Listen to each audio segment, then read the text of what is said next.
আসসালামু আলাইকুম প্রিয় গাইস, সবাই কেমন আছেন? আশা করি সবাই ভালো আছেন। আল্লাহর রহমতে আপনাদের দোয়ায় আমিও অনেক ভালো আছি। পরিবারকে নিয়ে খুবই ভালো আছি। আপনাদের জন্য নিয়ে আসলাম আবারও নতুন একটি ভিডিও। এই যে দেখতে পাচ্ছেন রুমগুলো, সব কিছু এলোমেলো অগোছালো আছে। এটা হচ্ছে আমার বাসা, আমার রুম। আর বাসাটা হচ্ছে ঢাকা গাজীপুর পূব আলমিরের বাজার।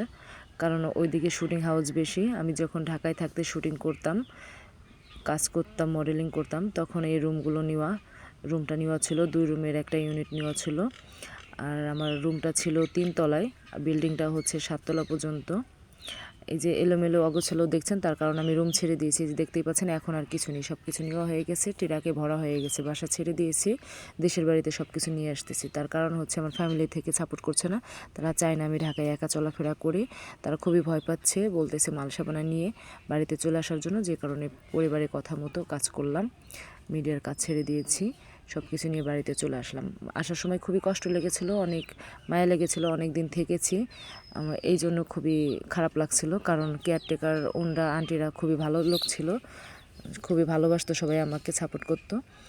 যে কারণে আরও বেশি খারাপ লাগছিল। তো যেখানেই যেতাম সেখানেই সম্মান পেতাম, ভালোবাসা পেতাম, এই জন্য বেশি ভালো লাগে এটা ভেবে। ঢাকায় আর থাকবো না, রুম ছেড়ে দেবো, এটা ভেবে আর কি মানে খুবই কষ্ট লাগছিল। তার জন্য ভাবলাম লাস্ট একটা ভিডিও বানিয়ে নিয়ে যাই, সারা জীবনের জন্য একটা স্মৃতি হয়ে থাকবে। আপনাদের কাছে সব কিছু তুলে ধরবো, আপনারাও সব কিছু স্মৃতি হয়ে থাকবে আপনাদের কাছে, মনে রাখবেন যে আমি কোথায় কীভাবে ছিলাম আর কী করলাম। আমার লাইফ হিস্টোরি সবটা আপনাদের জানানো হয়নি, কারণ জানেন না সব কিছু। এই যে দেখতেই পাচ্ছেন ডেকোরেশনগুলো, মানে বাড়ির মালিক থাকে বিদেশে, যে কারণে উনি ওনার মন মতো বাড়িটা করেছে বিদেশি কোয়ালিটি। এই যে নিচে দেখতে পাচ্ছেন ট্রাক, সব মাল সাবান আমার ট্রাকের মধ্যে সাজানো হয়ে গেছে। এখন শুধু গাড়ি স্টার্ট দিয়ে আমরা চলে যাব। তাই আর কি ভিডিও করলাম, আপনাদের সাথে শেয়ার করলাম কিছুটা। সব কিছু তো ভিডিও করা সম্ভব হয় না, সব কিছু দেখানোও সম্ভব হয় না, সব কিছু বলাও সম্ভব হয় না। চেষ্টা করি কিছু কিছু তুলে ধরার জন্য, কিন্তু ওই সুযোগ সময় হয়ে ওঠে না, আর মনেও থাকে না। এই যে দেখুন গাড়ি স্টার্ট দিয়েছে, আমরা অলরেডি অনেক দূরে চলে আসছি। আসলে ভিডিও করতে চাইলেও ভিডিও করা তেমন হয় না, তো এই কারণে। এটা হচ্ছে মাওয়া পদ্মা হয়ে আমরা আসতেছি। আমার বাড়ি হচ্ছে জেলা ফরিদপুর সদর, ঢাকা থেকে আর কি ফরিদপুরে আসতেছি। আর লোকেশনগুলো অনেক সুন্দর, ভালো লাগলো, যে কারণে একটু একটু করে ভিডিও করেছি। ভাবছিলাম যে বাড়িতে গিয়ে সব কিছু নামানোর সময় আবার ভিডিও করে দেখাবো, তা আর সম্ভব হয়নি, সরি।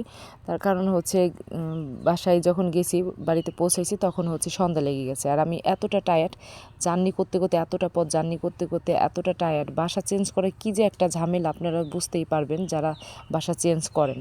মানে খুবই কষ্টকর বাসা চেঞ্জ করা, মাল সাবানা গুছিয়ে সব সব কিছু গুছিয়ে আর কি গাড়িতে করে নিয়ে যাওয়া, আর এতটা পথ জার্নি করা, মানে এতটা ক্লান্ত লেগেছিলো। গিয়ে ফ্রেশ ট্রেশ হয়ে সব কিছু আবার গোছগাছাল করে খাওয়া দাওয়া করে শুয়ে পড়ছিলাম, যে কারণে আর কোনো ভিডিওই করা হয়নি, রাত হয়ে গেছিলো। এই যে দেখতেই পাচ্ছেন যে আমার অনেকগুলো জুতা, এটা ধরে বিক্রি করা যাবে আর কি, এতগুলো জুতা হয়েছে। সবগুলো নোংরা হয়ে গেছিলো, ময়লা হয়ে গেছিলো, যে কারণে আমি ধুয়ে দিয়েছি। বাড়িতে আনার পর 3-4 দিন একটানা শুধু কাজই করতে হয়েছে। ধুতে ধুতে মনে করেন আমার হাতের অবস্থা খারাপ, হাত তো মনে করেন পুরা ছুলে টুলে রক্ত জমে গেছে, লাল হয়ে গেছে, এত পরিমাণ কাজ করতে হয়েছে। এই যে দেখুন এই বাউন্ডারিটা হচ্ছে, এখানে আমি ঘর দিব, একটা রান্নাঘর, বারান্দা সহ একটা রান্নাঘর দিব অনেক সুন্দর করে, ভালো করে, যাতে পরবর্তীতে অনেক ভালোভাবে একটা কিচেন রুম টুম সব কিছু এখানে ম্যানেজ করে দেব। এই যে দেখতে পাচ্ছেন এই যে জুতাগুলা এখানে শুকাইতে দেব। এই যে খুঁটিগুলো বানানো হয়েছে ওই ঘর দেওয়ার জন্যই। আর এটা হচ্ছে আমার বাড়ির সামনের ভিউ, বাগানের মধ্যে বাড়ি। আশপাশে যাদের বাড়ি আছে তাদের বাড়িটাও বাগানের মধ্যে। আসলে প্রচণ্ড শীত, যে কারণে আমার কথা বলতে কষ্ট হচ্ছে, মানে কাঁপতেছি, এতটা শীত। আমি বাইরে বসে কথা বলতেছি, ভয়েসগুলো দিচ্ছি। আমাদের বাড়ির মুরগি, এই জুতাগুলো এখন শুকাবো, তারপরে হচ্ছে প্যাকেট করে রাখবো। আর এইটা হচ্ছে, এই দিনটা হচ্ছে ডিসেম্বরের 31 তারিখ। ডিসেম্বরের 31 তারিখে জুতা মোতা মনে করেন রোদ দিয়ে কাপড় চোপড় খেঁচে ধুয়ে টুয়ে আমরা বিকেলের দিকে পিঠা বানিয়েছি, রাত্রি পিঠা। এই যে এটা হচ্ছে আমাদের এলাকার মেম্বার আসছে ঘুরতে বেড়াইতে।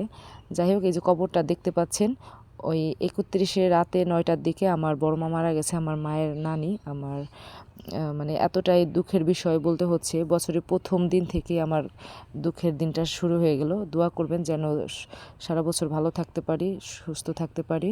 সবার জন্য দোয়া রইল, আমার পাশেই থাকবেন, ভালো থাকবেন, সুস্থ থাকবেন। আল্লাহ হাফেজ।